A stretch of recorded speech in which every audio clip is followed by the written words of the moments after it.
It's a Minority Friday. Representative John Gannon is here, Democrat in District 17 in the House. Representative, good morning. Good morning, Paul and Chris. Good to see you again. I guess the big thing that we need to talk about, the House passed the big tax cut vote. How did you vote on that? How do you feel about it? This is a big question here. And what's going to happen in the Senate? Yeah, well, I think we need to be, careful and prudent with our spending and with our revenue.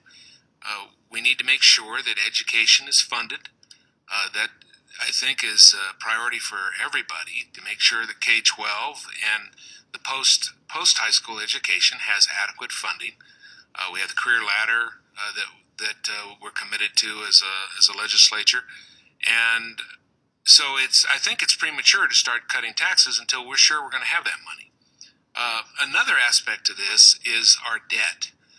We've been accumulating debt, bonded debt, and so I'm not sure that we should be cutting taxes until we've addressed some of the bonded debt that we've accumulated over since the recession. And I'll give you a good example is we still owe $33 million on the correctional center bonds that were issued in 1999, and we pay 4.5% interest a year. We could pay those off with just a very minimal penalty, and then have free up the $4 million a year that we're paying on that debt. So a lot of when you look at the amount of bonded debt is in excess of $2 billion that the state owes, and when you look at the supplemental levies that the voters vote for, this tax shift that's occurring because the legislature isn't funding education enough, we're at $188 million in levies this year. And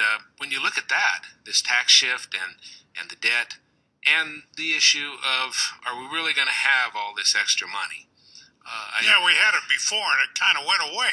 Well, it seems to, it's not as predictable as people would like. That is for sure. I think that when most people talk about Idaho having a surplus, they're not thinking about the bonded debt at all.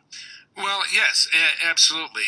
This is we have roughly $100 million, $120 million at the moment. We need to keep about $40 million in reserve, $40 or $50 million in reserve as a carryover from year to year. That's been the practice. And then, so you've got this extra maybe $60, $80 million. But I hear people say that they want something done about the roads. We got potholes over in Canyon County, and then I hear that people say, well, we want a top-notch education system, and so I'm not sure that I feel fairly sure that there isn't all this surplus revenue floating around, and then we have to make sure that next year we don't. Next year we have another commitment to the career ladder, and we're going to have the money for that. And as you say, sometimes optimistic projections don't work out. Yeah, fates intervene. Yeah. What do you think is going to happen in the Senate? I think it's going to be held, and I think they're going to see if really the state can afford it or should afford it at this point. And I think another thing to remember about this tax issue is that we're not addressing the underlying policy. We conform to the federal income tax code, and I personally and believe that the federal income tax code is not fair. There are people who are quite wealthy who are not paying taxes. And so I think that there's some areas in our conforming, in our tax code, that should be closed up, and then and that new revenue from people who should be paying taxes but aren't paying taxes. And we saw this in the second presidential debate, where I think both candidates for president and present president agreed that there were some serious loopholes in the federal tax code. that people were not paying taxes, and I'll leave it at that. But yeah, but the highest rate and the corporate rate for Idaho though is if this goes through, it'll go from 7.4 to 7.2. Well, remember, and I pointed this out on the floor yesterday.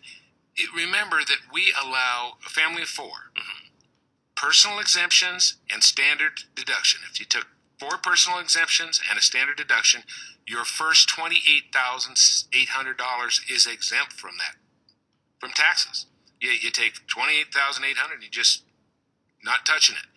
And I looked at Oregon and California, for example, and their exemptions, they start taxing at $5,000 or $10,000. They only, I think California, I think we saw that Oregon has a personal exemption of $195, whereas Idaho has $4,050. Yeah. So I think you have to look at the effective tax rates, and you have to factor in the very generous exemptions and deduction, standard deduction that Idaho offers versus some of the more $195 in Oregon. It's a Minority Friday. We're talking with Representative John Gannon from District 17. KBOI News Time 8:45. On News Talk 670 KBOI, I'm Chris Walton along with Paul J. Schneider. And Representative John Gannon is here from the Idaho legislature, Democrat from District 17. Somebody, I guess, is pushing a bill that would ban Sharia law in state courts here in Idaho. Is that necessary?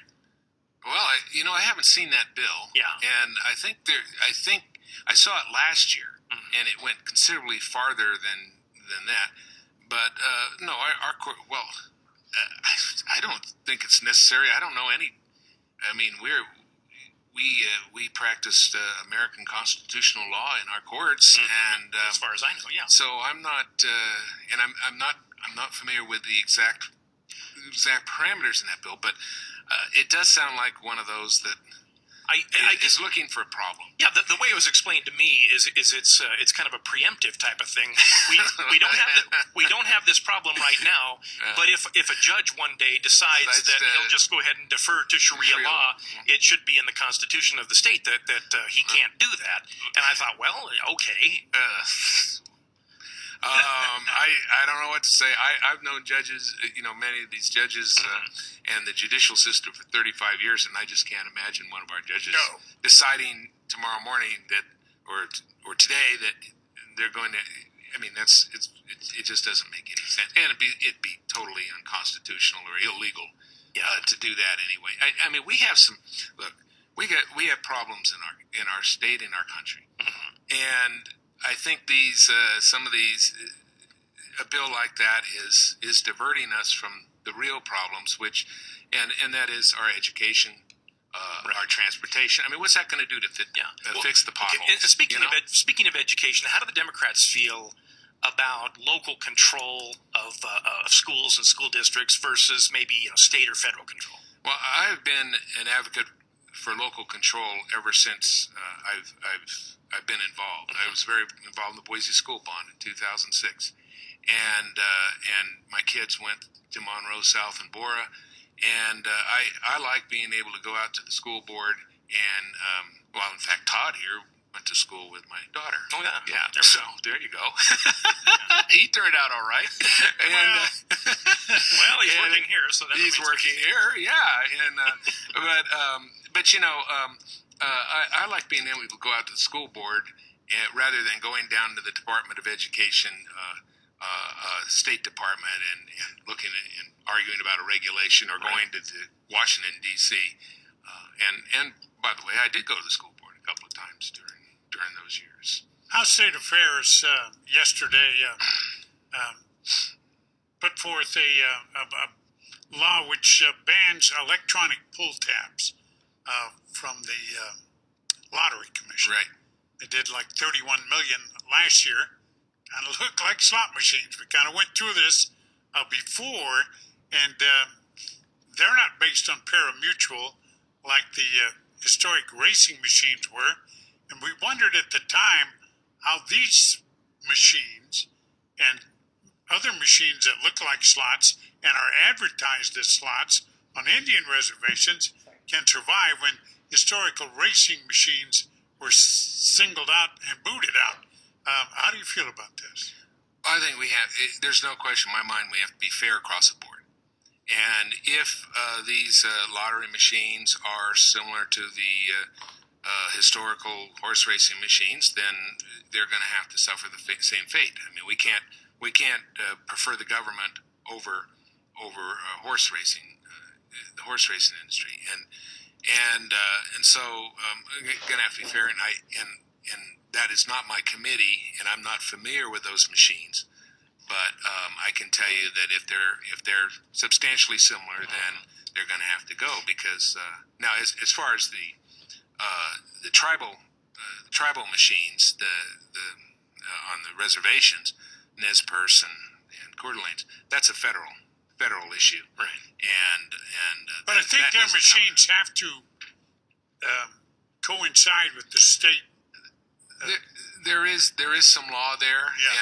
and I can't tell you that I'm not sure. totally familiar on that. There is some law there, but I think that what they're doing now is legal under federal law, and that's just the way it is. They get the tribes are going to be able to continue, but state of Idaho should conform to the law. To the same standard. law. They could same standard. Yeah, Go ahead, Chris. I don't know. I felt like it was a little bit different because you're not just gambling on a machine. You're just using the machine to dispense the card that we already have. We've got those in every store anyway. So I thought, just what's the difference between a machine and having a clerk hand it to you? But maybe there is a It's difference. not the same. It's a swipe machine, and you play it like a slot machine. Okay. And as I say, I'm not familiar with it, but if it turns out to be substantially similar, then I'm not going to be for it. I'm not Gotta be taking, fair. I'm not taking a stand here, but I'll be interested in seeing what happens.